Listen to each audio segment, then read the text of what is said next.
G'day guys, welcome back to the channel. Welcome to a different video. Normally I do top 10 movies of the year. We're now into 2021, so I'm sorry that this video is a little bit late if you guys have been expecting it, as it is an annual event. Obviously with the current pandemic, I wasn't able to go to the movies all the time, so I did get to see either 9 or 10. I don't think it's fair to rank them as best because there's so much that I've missed out on. But in this video, I'm going to be going through little spoiler reviews as well as giving a rating for every single movie that I did manage to see in 2020.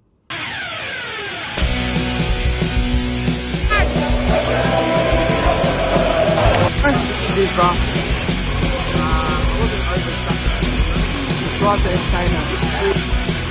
Who's going to get the Oscars tonight? Yeah, I want to entertain now.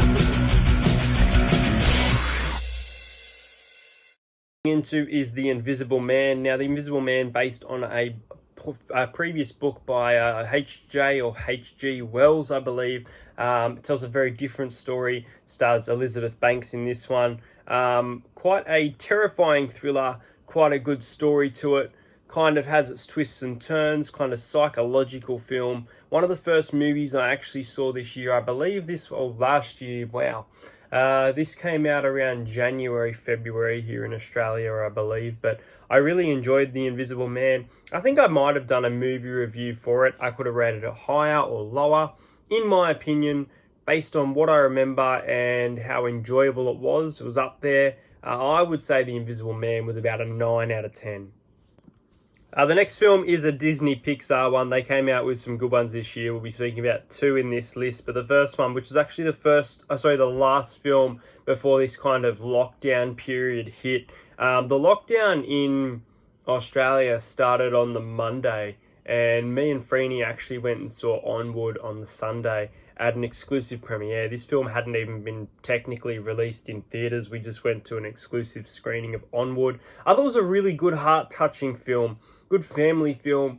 Disney did a really good job with it. Some really interesting characters and concepts. We had obviously mythical characters all throughout it popping up. And I thought it was quite enjoyable. It was a good story. It was, I guess, sad. I think it was quite sad in parts. Every Disney film seems to do that to you though.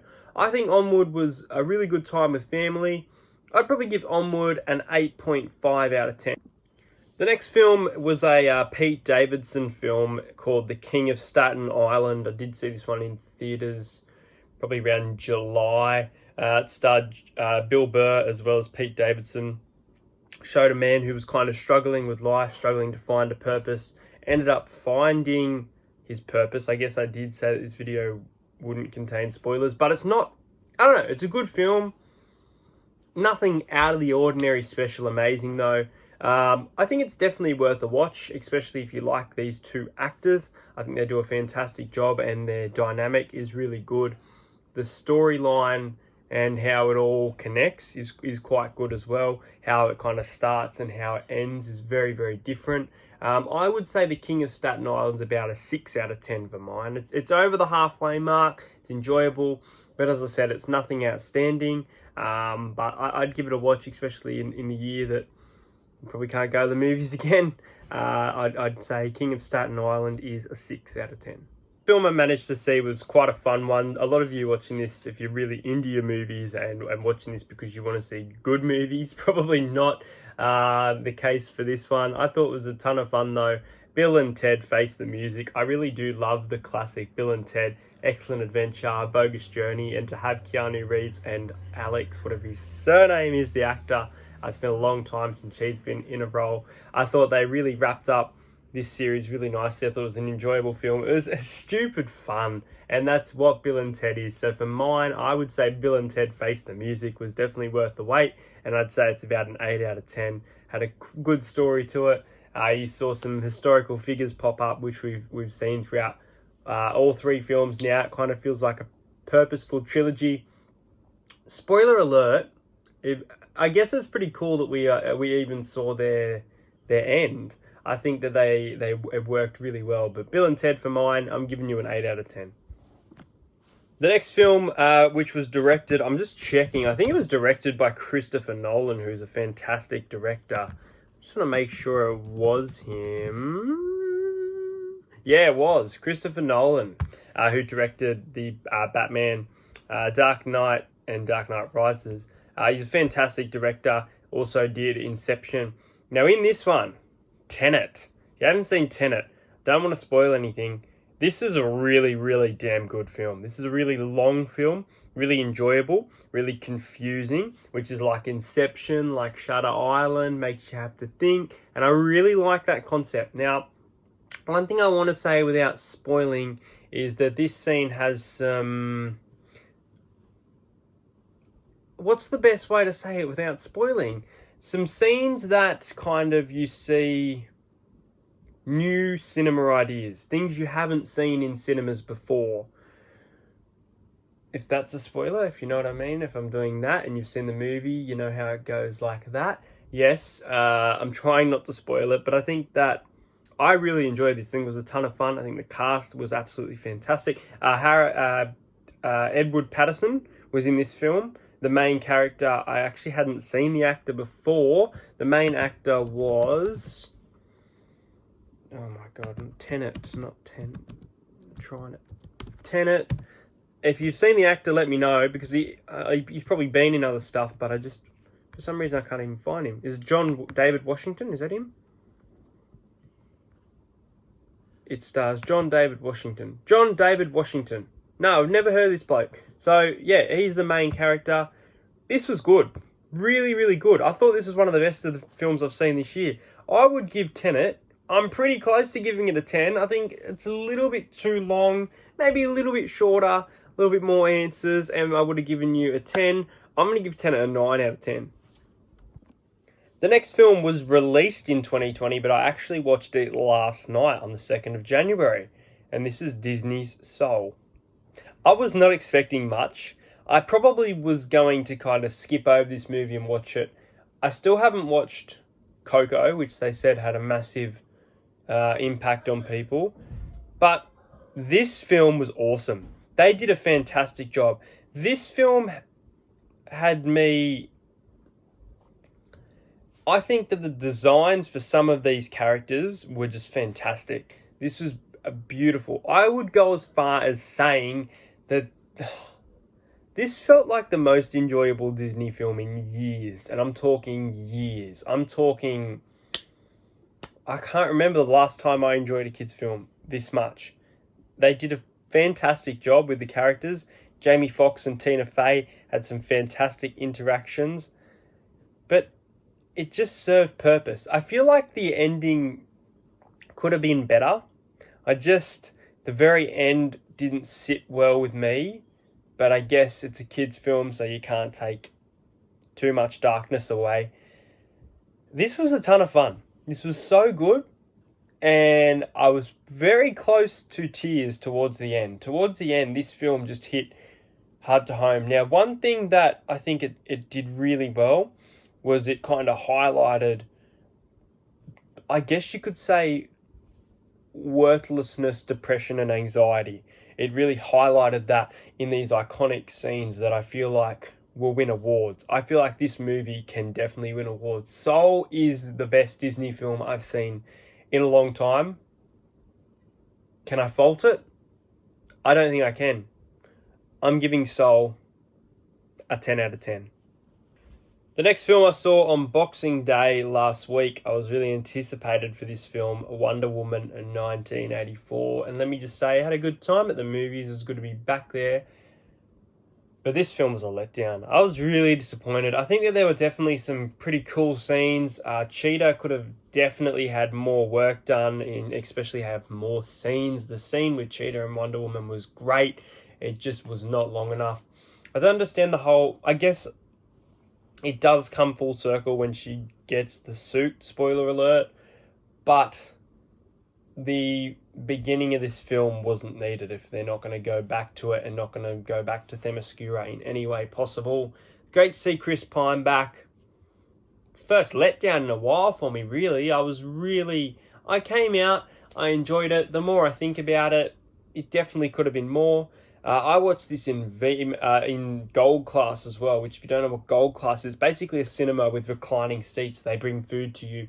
Very expensive, very high quality cinema. I was hoping for an action-packed film. Last time I saw The Rise of Skywalker, so I guess I just see disappointings there. I can't give it much higher than a 7. I feel generous if I give it a 6. I'm going to give it a 6. I'm going to give Wonder Woman 1984 a 6. The villain was okay. Cheetah was good. Wonder Woman just spent too much time as Diana. There was not enough Wonder Woman in this film at all. Everything just seemed to be resolved way too easy, and yeah, a little bit of a letdown this one. Is it worth the watch? I don't know. The next film was 1917. Now, this was brilliant. The actors did a fantastic job. I've seen a lot of war movies, and I think this was, if not up there, the best. This is probably the best film I've seen in 2020. I think that they did a fantastic job. This film was set so that it felt like it was filmed and there was no stop. There was no toilet break for you. There was no gap in the film. It was wonderful. It was absolutely wonderful. 1917 was a real treat. It had a few little shocks here and there. I can't remember anything that was too violent, which was kind of enjoyable, that it wasn't overly the top war, but it had a beautiful story. I love this. I think it's going to go down as it's going to go to those Oscar awards, this film. I can't see 1917 not coming very close to Best Picture, because it really is the best picture. 1917, a 10 out of 10. The next film was Bad Boys for Life. I think I saw this one around February, very close to the start of the year, so it's tricky to remember all these movies, but I think I'm doing a good job for the most part. Good to see Martin Lawrence, as well as... Why am I having a blank? Will Smith. Obviously, Will Smith. Back as their roles in Bad Boys for Life. I thought this was actually quite enjoyable. I wasn't expecting this to be as good as it was. I think from memory, it was a little bit predictable, but for the most part, the scenes worked. The dynamic between the characters was good, had a good story to it. It felt like a proper return to the Bad Boys film. Now, they said this was the last Bad Boys, but it kind of sets up, from memory, a fourth one, I think. I can't remember. Maybe I'll have to watch it again. But as I said, I wasn't expecting too much from it. I would have said maybe a 6.5. I'm going to give this one an 8. I think that they did quite a good job with this, and it was a good, well-returned to form sequel, or threequel, because it's now a trilogy. Yeah, I think they did a really good job, and they threw me off guard a couple times in this film. And they had some really dark scenes from memory. I remember there was some really violent, dark scenes that were pretty cool to see on screen. The next film was Russell Crowe's Unhinged. Now, I saw this one with my nan. I think it was a rainy day as well. The movie was centered about a rainy day, I think, as well, which involves Russell Crowe and road rage. Now, Russell Crowe's character was absolutely bonkers, batshit crazy. The story itself was okay. It was a kind of realistic... I don't know, it was realistic in the sense of the road rage and someone following you, but not the sense of, spoiler alert, burning down houses and things like that. It just sounded a little bit over the top. We got to see more of why Russell Crowe, besides I think his wife cheated in the start, but maybe more of why he was like that. It would have made more sense. It was quite an enjoyable film though, especially in this period where we couldn't really go to the movies. I did get to see this one, I think, with Nan, when they opened up for like a limited period and then they went back to closing. But I'm going to give Unhinged a 7 out of 10. And the final film on this list is Honest Thief. I'm a huge Liam Neeson fan. I've loved him in Taken. I've loved him in Cold Pursuit. I've loved him in, I think it was Unknown on a Plane. I just love everything about Liam Neeson. So it's really good to go to the movies and see a Liam Neeson film in 2020. This one, Honest Thief, was really different. It didn't feel like the same kind of story. This, spoiler alert, a little bit, is about a thief who kind of turns himself in. He kind of wants to settle and live with his best life, but things go wrong. And yeah, I think this is an action-packed, really good film. For some reason right now, probably because I'm talking about movies so much, can't remember the very end and how it all went down, but I think it was quite a happy ending for the most part. Whether he went to jail or not, I can't recall, but I think they did a good job. The actors were good, and I'm going to give Honest Thief a 7.5 out of 10. So there you go, guys. That's every film I saw in 2020. Let me know what you saw in 2020 as well as their ratings in the comments. I'm sorry that I couldn't do a top 10 this year. It was too difficult because I didn't, that was all I saw. But I think that 1917, Soul, and Tenet were probably the three best films that I saw this year. And a close fourth, I would say The Invisible Man was really enjoyable. Yeah, a lot of thrillers this year, which was good to see. Psychological kind of thrillers come out. Looking forward to movies in 2021. Hopefully we get a lot less delays. I hope you guys enjoy this video. Like and subscribe to the channel, and I'll see you guys later.